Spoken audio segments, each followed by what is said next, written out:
Here's another tip. I found this basket at a garage sale, actually. I bought, I think 3 of them. And they only wanted like $1 each for them. And I kept just looking at them saying, I know I can do something with this. I know I can do something with this. And it's been sitting in my room for a little over a month.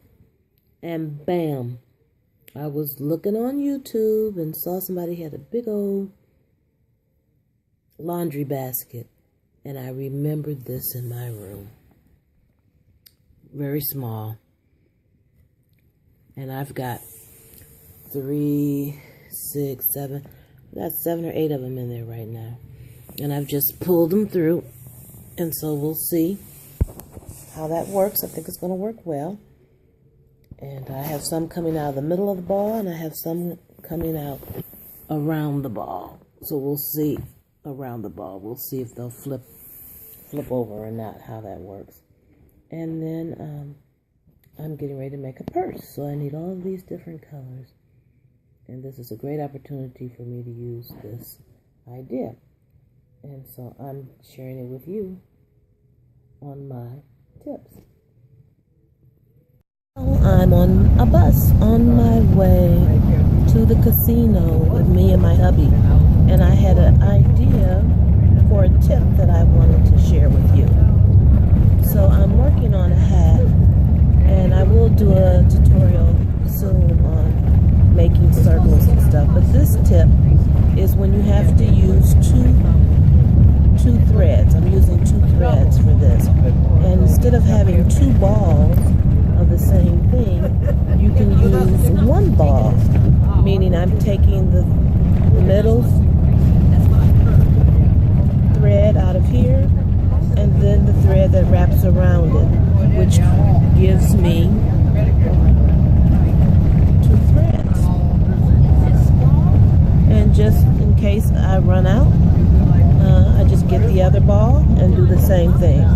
So I'm using the thread off the ball. So that's a great tip when you have to use the same color and you have to use 2 threads. So till my next tip. Hi, this is Dana with Designs by Dana. Here's another tip for you to consider using while you're crocheting or knitting. This one is the ball, how to make the ball with the tail hanging out so you can pull all of your yarn out the middle. So I basically just, let me turn the camera just a little bit so you can see what I'm doing here. I make a little finger gun shot here, and I lay the tail down in there. And I'm going to work around my thumb and my index finger in a figure 8 until it's full. And I'm just going to go back and forth. Now for those of you who didn't catch that first thing that I did, I just went around the back of my thumb, crisscrossed over around my index finger, behind my index finger, and back around my thumb. And then I do in that figure 8 rotation until my hand is full. And always keeping a hold to my tail down there. So we're going to try that one more time for those of you who don't catch on really easily, but you can always back this up.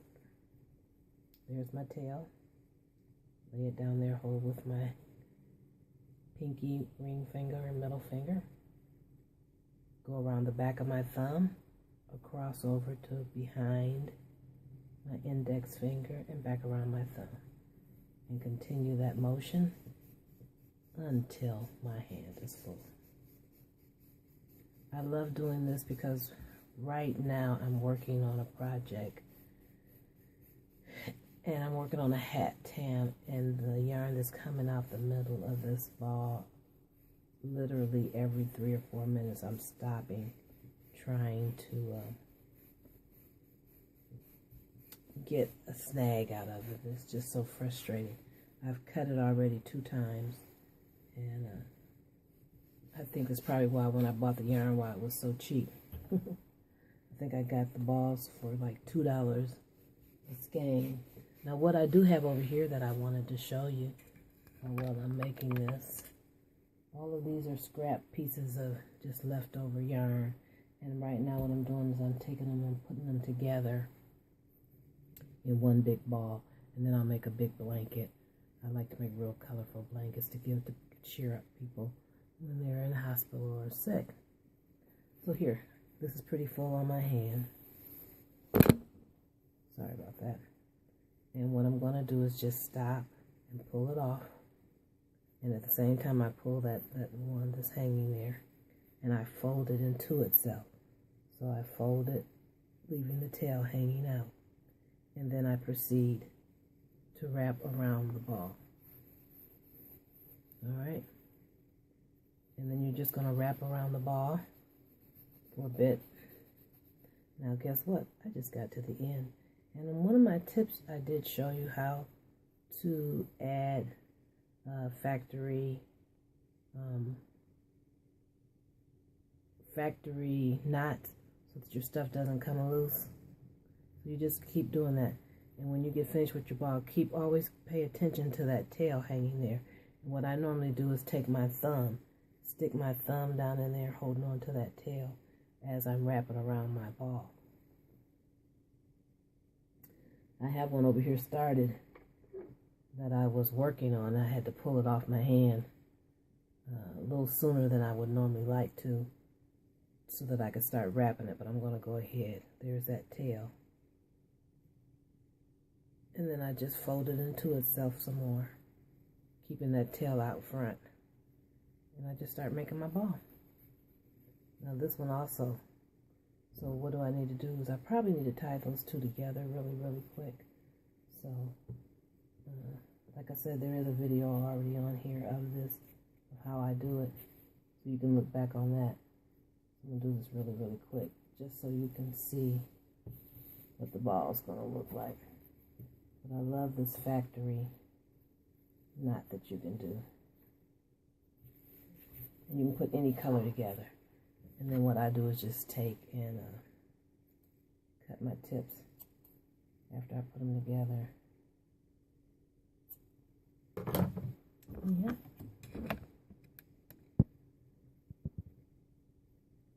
And then I just go back to making my ball. Here's that tail.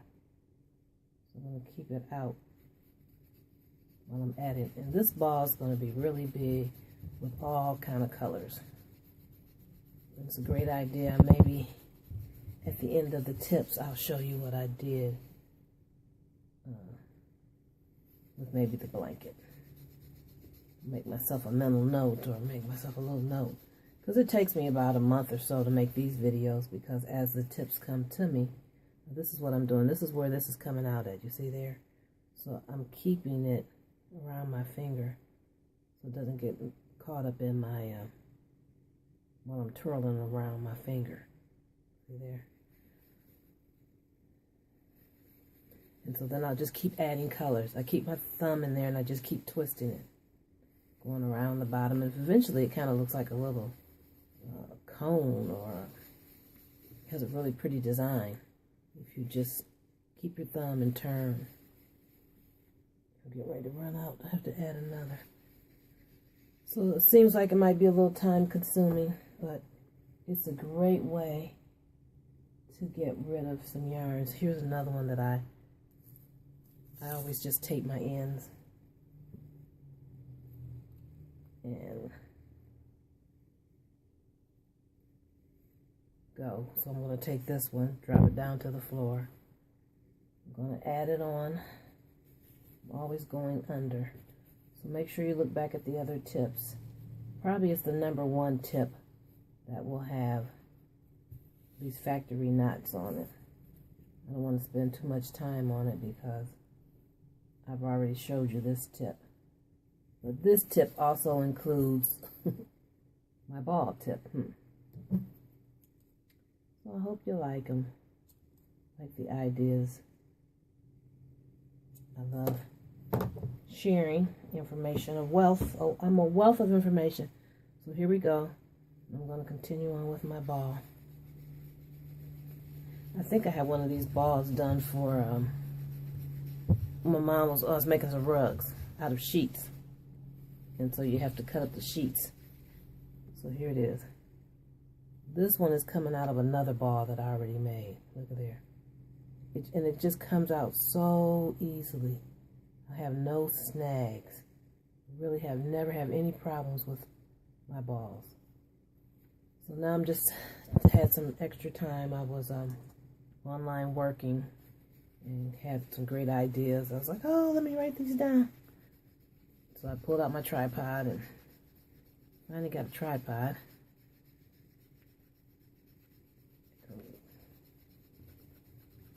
Alright, so the faster you go, I can't wait to see what this is going to make. So I'm at the end again, and I'll tie it on and keep on going. But the whole purpose of that is you keep your thumb in there going around. You see that little canal? Well, always keep making sure that your tail is still there. See that tail? Alright, then I just kind of shove it back down in there and just make as big of a ball as I like. So I really think that you're going to enjoy that tip. So again, thank you, and watch for the next tip. And as always, be blessed, because you are blessed by the best.